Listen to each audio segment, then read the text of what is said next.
우리 곁에 계신 분 인사하겠습니다. 예수님의 이름으로 사랑합니다. 우리나라 집집마다 그걸 가계라고 부르는데 2026년 전 국민을 통틀어 가계 부채가 1979조 원입니다. 이제 곧 2000조를 육박한다라고 말합니다. 왜 부채가 생기죠? 땅을 사거나 집을 사거나 전세를 들어가도 마찬가지고, 사업을 하거나, 젊은 사람들은 영혼을 끌어올리듯이 다 끌어모아가지고 영끌한다고 말합니다. 하여튼 대출 받을 수 있는 거 다 받아가지고 주식 투자해요. 그러한 결과 우리나라 가계부채가 어마무시하게 늘어났다라고 말합니다. 사실 서민들에게는 정말 이 큰 돈을 구하는 것이 어렵기 때문에 빚을 내는 것은 이건 불가항력입니다. 그렇게 할 수밖에 없고요. 우리는 살면서 어떤 일을 이루기 위해서 내 힘으로 안 되면 다른 사람의 도움을 얻듯이 빚을 내서라도 일을 해야 되겠죠. 자, 그러면 성경은 이런 금전적인 빚에 대해서 뭐라고 말씀합니까? 오늘 우리가 읽었던 8절 말씀은 이렇게 말합니다. 피차 사랑의 빚 외에는 아무에게든지 아무 빚도 지지 말아라. 원문을 번역해 보면 이런 말이 먼저 시작됩니다. 계속해서 아무에게든지 아무 빚도 지지 마라. 이게 원문의 시작이에요. 즉 빚은 절대 안 된다라고 말씀하는 것 같아요. 자, 그렇다면 성경의 관점에서 그리스도 예수의 사람은 빚을 내서 살아가서는 안 되느냐? 그렇진 않습니다. 출애굽기 22장 25절에 말씀합니다. 내가 만일 너와 함께한 내 백성 중에서 가난한 자에게 돈을 꾸어주면 너는 그에게 채권자같이 하지 말고 이자를 받지 말 것이며. 아멘. 가난한 자에게 꾸어주라는 거예요. 마태복음 5장 42절에 내게 구하는 자에게 주며 내게 꾸고자 하는 자에게 거절하지 말라라고 말합니다. 성경은 돈을 빌려주고 그것을 꾸는 것에 대해서 금하고 있는 것이 아니에요. 뭘 금합니까? 세상처럼 돈을 빌려주면서 채권자같이, 여러분 세상의 채권자들은요 악착같이 그 돈을 받아내야 될 뿐만 아니라 원금 이자도 있어. 고리대금을 하지 말라는 말이에요. 그냥 빌려주고 그냥 받되 세상의 채권자와 같이 여러분 이자를 부풀려 가지고 그렇게 받는 것은 절대로 안 된다. 자, 이것이 성경의 금전적인 빚에 대한 하나님의 말씀입니다.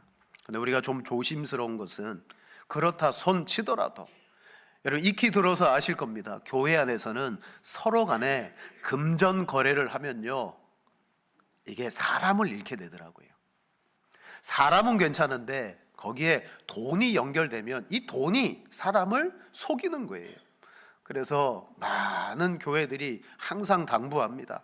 서로 간에 금전 거래는 안 하시는 것이 좋다. 만약에 금전 거래를 하고 누군가에게 빌려 주어야 될 때는 감히 말씀드립니다. 그냥 주는 걸로 생각하십시오. 아멘 하십시오. 오늘부터 서로 막 꾸러 다니는 거예요. 이거 오늘 말씀에 주라 그랬다. 받을 생각하지 말라 그랬다. 아니요. 빌렸으면 줘야죠. 그러나 꾸어주는 입장에서는 채권자 같이 하지 않아야 되는 거예요. 그렇게 되어지면 권리와 의무가 우리 가운데 생겨가지고 빌려준 사람을 보면 늘 참 마음이 소심해지고, 그죠? 그렇게 되다 보면 예배 오기도 싫어지고, 이게 우리 사이에 물질이 끼어들면 그런 일이 벌어지는 거예요. 자, 오늘 사도 바울은 왜 아무에게도 빚을 지지 마라 이 말을 할까요? 실은 문맥을 따져봐야 돼요. 1절부터 7절까지 말씀에 사도 바울은 성도들에게 말합니다. 우리는 이 로마라는 국가 안에 살아간다. 그러므로 당국자, 우리 위에 있는 권세를 존중해주고 거기에 순종해야 된다. 또한 이 나라 가운데 살아가기 때문에 우리는 그 국가에 조세를 바쳐야 되는 의무가 있다. 자, 7절에 이렇게 말합니다. 모든 자에게 줄 것을 주되 조세를 받을 자에게 조세를 바치고 관세를 받을 자에게 관세를 바치고 두려워할 자를 두려워하며 존중할 자를 존중해라. 그리고 오늘 말씀 말하는 거예요. 계속해서 아무에게도 빚을 지지 말아라. 여기에 빚은 뭐죠? 바로 로마라는 국가 안에서 우리가 살아갈 때, 자, 조세, 이건 뭘죠? 납세의 의무를 말하는 거예요. 우리가 이 국가 안에서 하나님의 이 나라의 국민으로 살면 당연히 뭐 국방의 의무, 교육의 의무, 헌법 수호의 의무도 있지만 납세의 의무가 있는 것처럼 어떻게 알아? 그리스도인으로서 국가에 대해서도 자, 이 납세, 세금은요 국가에 내야 되는 빚이에요. 빚. 그걸 말하는 거예요. 국가에 대한 의무를 다 해라라는 말씀을 사도 바울이 하고 있어요. 한 번은 바리새인들이 예수님을 올무에 빠뜨리고자 말로 시험했습니다. 가이사에게 세를 바치는 것이 옳습니까? 옳지 않습니까? 그때 예수님이 그들의 악함을 보시고, 자, 너희가 세금 낼 돈을 내게 보여라. 그러자 데나리온 동전 하나를 가지고 옵니다. 이 동전에 있는 형상과 글이 누구의 것이냐? 가이사, 황제라는 뜻이에요. 황제의 형상입니다. 그때 예수님이 말합니다. 가이사의 것은 가이사에게 드리고 하나님의 것은 하나님께 드려라 라고 말합니다. 두 가지를 동시에 말합니다. 우리는 황제, 즉 이 나라의 권세자가 다스리는 국민이라는 거예요. 국민의 도리를 다해라. 그리고 하나님의 백성으로서 성도의 본분도 다 하라는 거예요. 그러니까 사도 바울이 말하는 빚을 지지 말아라 라는 것은 국가의 수혜를 잊고 살아가면 당연히 국민의 의무를 져라. 그러나 이것이 오늘 본문의 주제가 아니에요. 앞에 뭐라고 말합니까? 주어는 이겁니다. 피차 사랑의 빚 외에는 아무 빚도 지지 말아라. 여러분, 사랑의 빚 외에는 지지 말라는 것은 쉬운 말로 너희는 사랑하며 살아가야 된다라는 말씀을 애둘러 표현한 거예요. 그렇습니다. 우리는 평생 수많은 여러분 사람들로 인하여 사랑의 빚을 지고 살아갑니다. 여기 서 있는 저 역시 제가 태어나면서부터 잘나서 여기 이 자리에 서 있는 것이 결코 아닙니다. 태어나는 순간부터 사랑하는 부모님에게 빚을 졌어요. 또한 선생님들에게 빚을 졌어요. 그동안 만났던 수많은 사람들에게 빚을 졌어요. 우리는 우리 힘으로 사는 것이 아니에요. 지금도 여러분 우리는 다른 사람들에게 빚을 지며 사는 거예요. 예를 들어 봅시다. 내가 여기에서 저기 제주도로 여행을 가려고 해요. 비행기를 타고 가야 되잖아요. 제가 비행기를 몰 수 있습니까? 비행기를 모는 기장과 우리를 도와주는 그 스튜어디스들, 또 모든 행정 절차를 해주는 뭐 여행사라든지 여러분 도로를 깔아주는 사람, 자동차를 만드는 사람, 결국 우리가 제주도라는 곳에 가기는 가지만 그 과정 속에 수많은 사람들의 도움을 받아서 갑니다. 그런 것처럼 나 혼자 산다고 생각하면 결코 안 돼요. 우리 텔레비전 프로그램 가운데 나 혼자 산다라는 프로그램이 있어요. 그러니까 자기들이 솔로로 살아가니까 그런데 실제 우리의 삶에는요 함께 살아가는 겁니다. 옆에 계신 분들의 도움이 직접적으로 간접적으로 있지 않으면 우리는 살아갈 수가 없어요. 그것을 뭐라고 말합니까? 빚을 지고 살아가는 거예요. 사도 바울은 자기 자신을 빚진 자로 인식했어요. 로마서 1장 14절입니다. 헬라인이나 야만인이나 지혜 있는 자나 어리석은 자에게 다 내가 빚진 자라. 바울에게는 이 빚진 자의 마음이 있었어요. 그래서 평생 복음으로 그것을 갚기 위해서 그는 살아왔습니다. 여러분, 우리는 하나님의 사랑을 받고 하나님께 빚을 진 사람들이, 그 하나님의 사랑이 무엇을 통하여 나타났습니까? 복음을 통하여 우리에게 나타났어요. 복음을 듣지 않았으면 하나님이 우리를 이렇게 사랑하시는구나 전혀 몰랐을 거예요. 그 하나님의 사랑은 이 땅에 우리 눈에 보이도록 나타났다라고 말합니다. 우리가 보았기 때문에, 복음으로 듣고 경험했기 때문에 그 사랑을 아는 거예요. 자, 정말 그런가? 우리 요한일서 4장 9절과 10절 말씀을 함께 봅니다. 하나님의 사랑이 우리에게 이렇게 나타나신 바 되었으니 독생자를 세상에 보내심은 그로 말미암아 우리를 살리려 하심이라.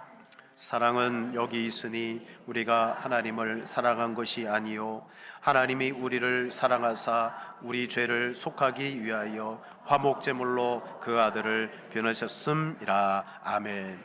하나님의 사랑이 우리에게 이렇게 나타난 바 되었으니, 누구를 통하여? 독생자 아들을 통하여 우리에게 나타났다. 그러므로 진짜 사랑은 어디 있느냐? 사랑은 여기에 있다. 우리가 하나님을 사랑한 것이 아니고 하나님이 우리를 사랑하셨다는 거예요. 여러분 믿으십니까?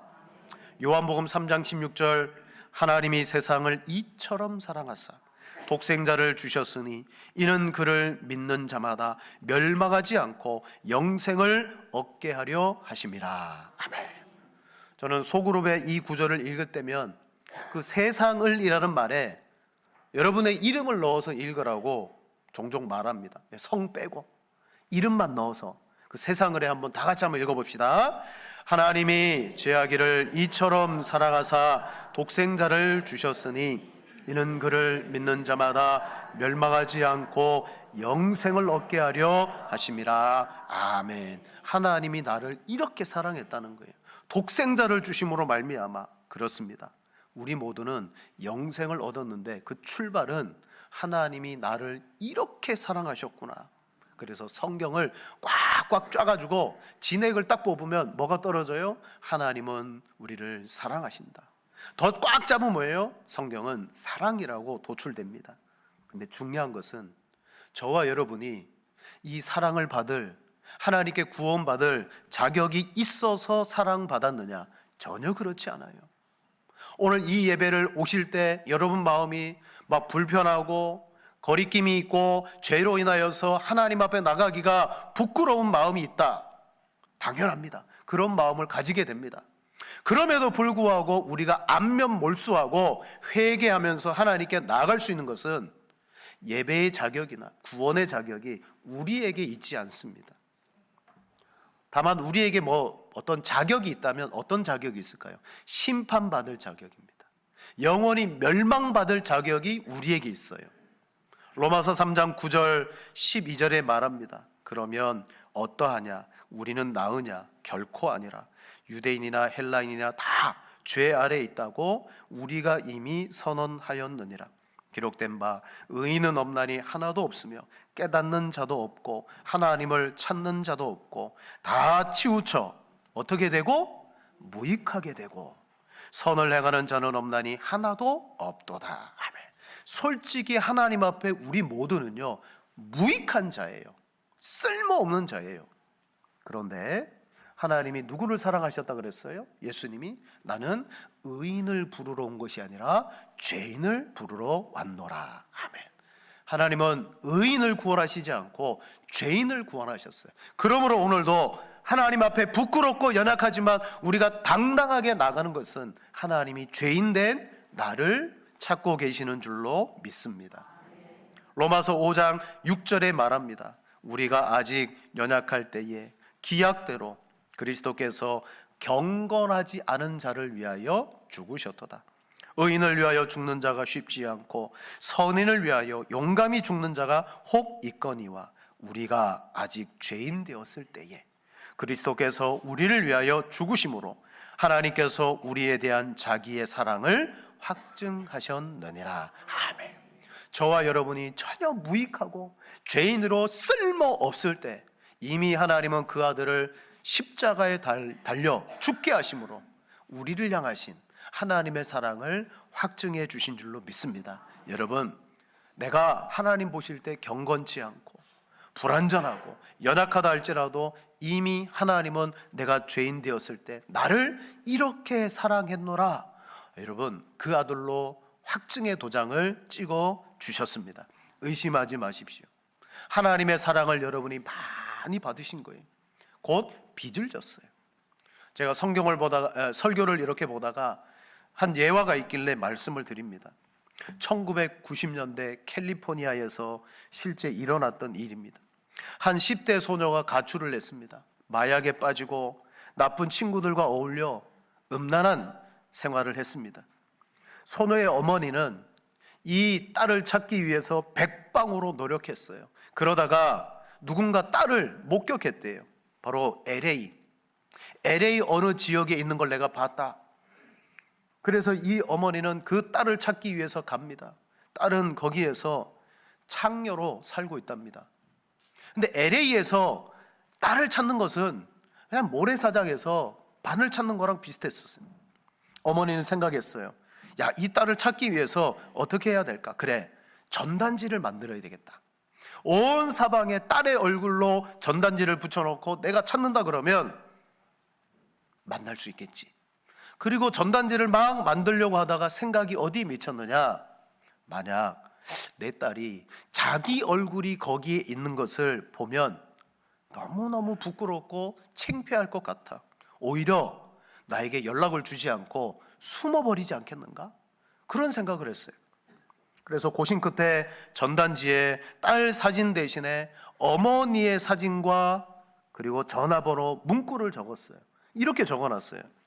이 사진 속에 엄마가 잃어버린 딸을 애타게 찾고 있음.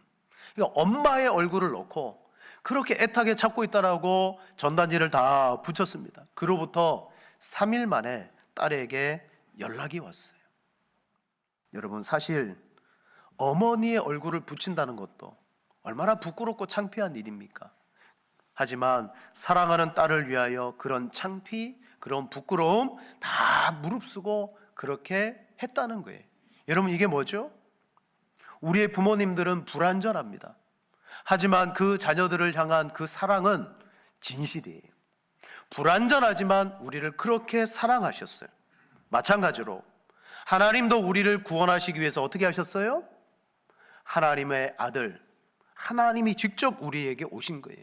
그 아들을 내어주며 그 아들을 십자가에 달아 못 박아 죽이시며, 봐라, 내가 너희를 이렇게 사랑한다.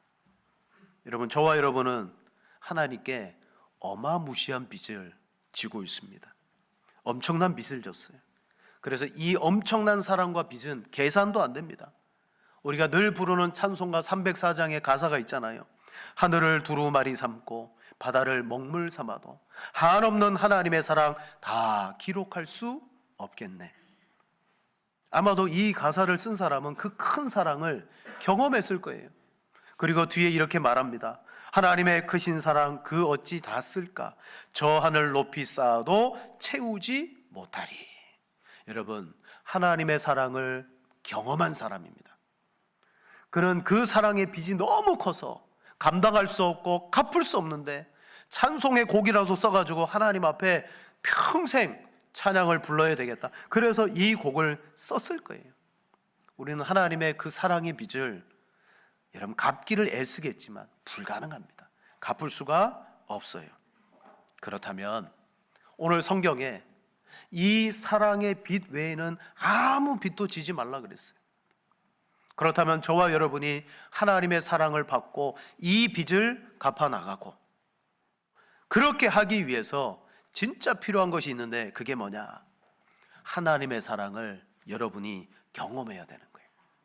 왜 그렇습니까? 사랑을 받아본 사람이 사랑할 줄 알더라고요. 사랑을 경험해 본 사람이 사랑을 베풀 줄 알아요.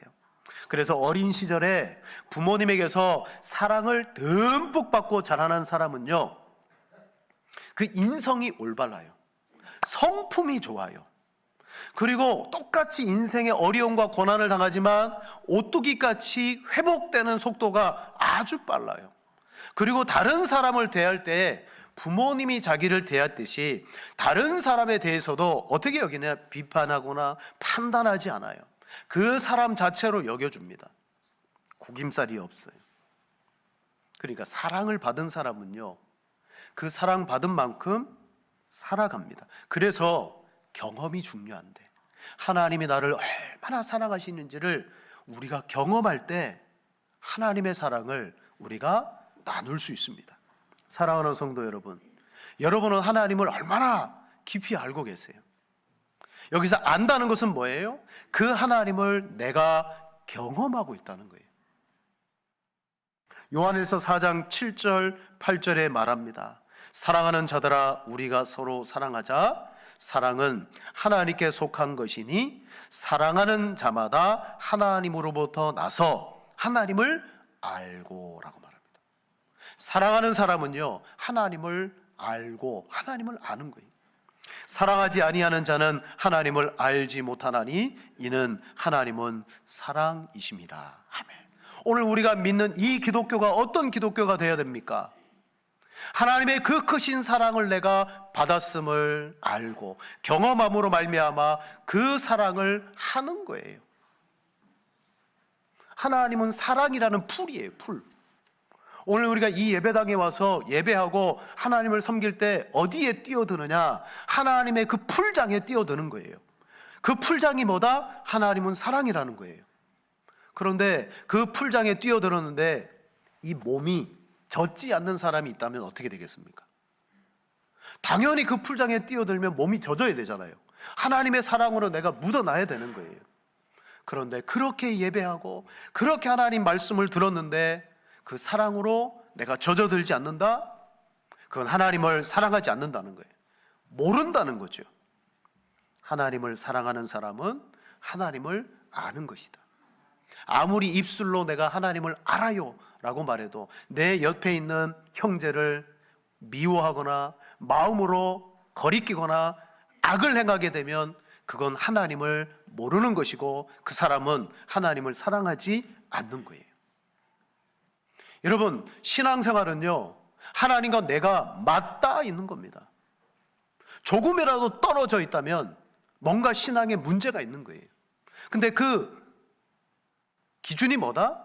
내 형제를 지금 사랑하고 있으면 내가 하나님을 사랑하고 하나님을 알고 있는 것이라고 분명히 말합니다. 요한복음 4장 그 뒤에 말씀에 이렇게 말합니다. 누구든지 하나님을 사랑하노라 하고 그 형제를 미워하면 이는 뭐하는 사람이다? 거짓말하는 사람이다. 이게 두려운 거예요. 저와 여러분의 신앙이 마지막 날 하나님의 심판대에 섰을 때 열매를 보고 안다 그랬어요. 어떤 열매겠습니까? 내가 이 땅에서 큰 일을 행하고 업적을 많이 쌓는 겁니까? 천만의 말씀이에요. 하나님 그거 보지 않으세요. 내가 내 형제를 어떻게 사랑했느냐. 누구든지 하나님을 사랑하노라 하고 형제를 미워하면 이는 거짓말하는 자니 보는 바 그 형제를 사랑하지 아니하는 자는 보지 못하는 바 하나님을 사랑할 수 없느니라. 이게 참 두려운 말이에요. 우리가 하나님을 사랑하고 있다는 것은 하나님을 알고 있다는 것이고 실제 삶 속에서 이 사랑을 내가 베풀고 있다는 거예요. 누가 나에게 해를 끼쳐도 나는 그 사람을 용납해주고 용서해주고 있다는 것이 하나님을 사랑한다는 거예요. 하지만 죄인인 우리는요, 이 사랑을 할 능력이 없어요. 우리는 자기만 사랑합니다. 말세에 디모데에게 말합니다. 디모데야, 말세에 고통하는 때가 이를 거다. 사람이 자기를 사랑하고 돈을 사랑하고. 저와 여러분은 나는 사랑하지만 다른 사람을 사랑할 만한 능력이 없는 존재인데 어떻게 그 사랑을 할 수 있게 되었느냐? 예수 그리스도로 말미암아 하나님의 사랑을 경험했기 때문에. 그래서 복음을 통하여 내가 그 사랑을 받았어요. 내가 빚진 자가 됐죠? 그러므로 내가 사랑하는 것입니다. 예수님이 시몬이라는 바리새인의 집에 초대되었습니다. 앉아서 음식을 잡수고 계실 때 그 동네에 죄를 많이 지은 유명한 여자가 들어오자마자 눈물로 예수님의 발에 눈물로 적셨어요. 그리고 자기의 머리카락으로 예수님의 발을 닦았습니다. 그 발에 입을 맞춥니다. 가지고 온 향유를 그 발에 붓습니다. 그때 시몬이 속으로 생각한 거예요. 이 사람이 선지자라면 이 여인이 어떠한 죄인인 줄 알았을 거다. 근데 어떻게 저렇게 가만히 내버려 두지? 그 생각을 했어요. 그때 예수님이 시몬의 생각을 아시고 딱 이렇게 말합니다. 빚 주는 사람에게 빚진 자가 둘이 있는데 한 사람은 500데나리온을 빚졌고 한 사람은 50데나리온을 졌는데 둘 다 갚을 것이 없어서 빚준 사람이 둘 다 탕감하여 주었으니 둘 중에 누가 더 살아가겠느냐? 시몬이 대답합니다. 내 생각에는 많이 탕감받은 자니이다. 내 판단이 옳도다. 그러면서 여자를 돌아보면서 말합니다. 이 여자를 보았느냐? 이 여자는 내가 집에 들어올 때 너는 내게 발 씻을 물도 주지 않았지만 여자는 눈물로 내 발을 계속 씻겼다. 머리털로 닦았으며 너는 내게 입 맞춰 주지 않았지만 이 여자는 내게 입 맞추기를 그치지 않았고 너는 내 머리에 감람유도 붓지 않았으며 감람유, 여러분 그 유대 지방의 흔한 기름입니다. 올리브, 그것조차 붓지 않았지만 그는 향유를 내 발에 부었느니라. 왜? 자, 우리 누가복음 7장 47절 같이 읽겠습니다. 이러므로 누가복음 그의 많은 죄가 사하여 졌도다. 이는 그의 사랑이 많음이라. 사함을 받은 일이 적은 자는 적게 사랑하느니라. 아멘. 관건이 어디 있어요? 죄 사함을 많이 받은 사람. 여러분, 우리가 경험해야 될 것은 다른 것이 아닙니다. 예수 그리스도의 복음 앞에 내가 얼마나 큰 죄인이라는 사실을 알고 복음이 그리스도가 내 죄를 완전히 탕감해 주셨음을 믿을 때 하나님의 사랑을 많이 경험하게 되는 것인 줄로 믿습니다. 사랑을 받은 사람이 사랑하는 거예요. 그래서 여러분에게 아무리 사랑의 빚을 지세요, 사랑하세요 이야기하고 권면해도 못하는 것은 출발이 어디여야 되냐면 여러분이 하나님의 사랑을 많이 받고자 여러분 신앙생활을 해 나가야 될 줄로 믿습니다. 그렇습니다. 우리는 누군가를 사랑하기를 원하는데 잘 못합니다. 그걸 하기 위해서는 하나님의 사랑을 내가 받아야 돼요. 교회 안에서도 마찬가지. 누군가 성도와 성도와의 관계에서 배려해주고 그리고 용서해주고 용납해주고 사랑해주면 받으세요. 받을 줄 알아야 돼요. 그렇게 받아본 사람이 또 다른 사람을 사랑하게 됩니다. 많은 분들이 교회가 사랑이 없네. 그 사람은 뭐예요? 사랑을 해본 적이 없어요. 사랑은 하는 건데 사랑이 없네? 받으려고만 하니까 그 눈에는 사랑이 없는 교회로 보이죠. 정말 그가 하나님의 사랑을 받은 사람은 사랑을 하게 되어질 줄로 믿습니다. 바울은 피차 사랑의 빚 외에는 아무 빚도 지지 말아라 라고 말합니다. 그렇게 사랑을 행하게 되면 놀라운 일이 일어나는데 오늘 본문에 이렇게 말합니다. 사랑하는 자는 8절 율법을 다 이루었느니라. 내가 그 율법을 이루기 위해서 지키기 위해서 몸부림쳐도 안 되는 것이 사랑을 하니까 율법을 이루었다. 왜냐? 간음하지 마라, 살인하지 마라, 도둑질하지 마라, 탐내지 마라. 그 외에 수많은 계명들에 뭐가 들어있느냐? 내 이웃을 내 자신과 같이 사랑하라 하는 말씀이 그 속에 다 깔려 있는 거예요. 그래서 사랑하게 되면 그 많은 계명들을 이루게 되므로 10절에 말합니다. 같이 봅니다. 사랑은 이웃에게 악을 행하지 아니하나니 그러므로 사랑은 율법의 완성이니라. 아멘. 근데 어떻게 된 게 바리새인들은 율법을 지키면 지킬수록 어떻게 됐습니까? 사랑한 것이 아니라 율법을 지키면 지킬수록 비판적이 되었고 사나워졌고 자기의 의의를 드러내었어요. 왜요? 그들은 율법을 자기 의의를 이루는 도구로 생각했던 거예요. 아닙니다. 율법은요 하나님의 사랑을 실천하는 도구예요. 그래서 교회에서 내가 아무리 신앙의 심오한 것을 경험하고 놀라운 것을 보았다 할지라도 옆에 있는 형제를 사랑하지 않으면 그거 헛된 것입니다. 성경을 내가 100독하고 200독하는데 성경을 그렇게 읽으면서도 내 성품이 사나워진다? 그는 성경을 읽지 않은 거예요. 그렇습니다. 고린도전서 13장에 내가 산을 옮길 만한 믿음도 있고 예언의 능력도 있고 내 몸을 불살라 내어줄지라도 사랑이 없으면 아무것도 아니다 라고 말했어요. 저와 여러분의 신앙의 생활 속에 여러분 이 사랑이 나타나지 않으면 결코 안 될 줄로 믿습니다. 그러기 위해서 어떻게 해야 돼요? 여러분 하나님의 그 사랑을 받고자 몸부림치시기 바랍니다. 하나님의 사랑을 받아야 할 수 있는 겁니다. 말씀을 마칩니다. 어떤 주부가 자기 남편과 평생 살아오면서 증오심이 가득했어요. 상담하시는 목사님에게 찾아가서 제가 저 남편과 헤어지고 싶어요. 근데 헤어지되 마지막까지 괴롭히며 헤어지고 싶어요. 그냥 도장 찍고 간단하게 헤어지는 것이 아니라 헤어짐 끝에 저 남편을 괴롭혀주고 헤어지겠다. 그럼 목사님이 방법을 가르쳐 줍니다.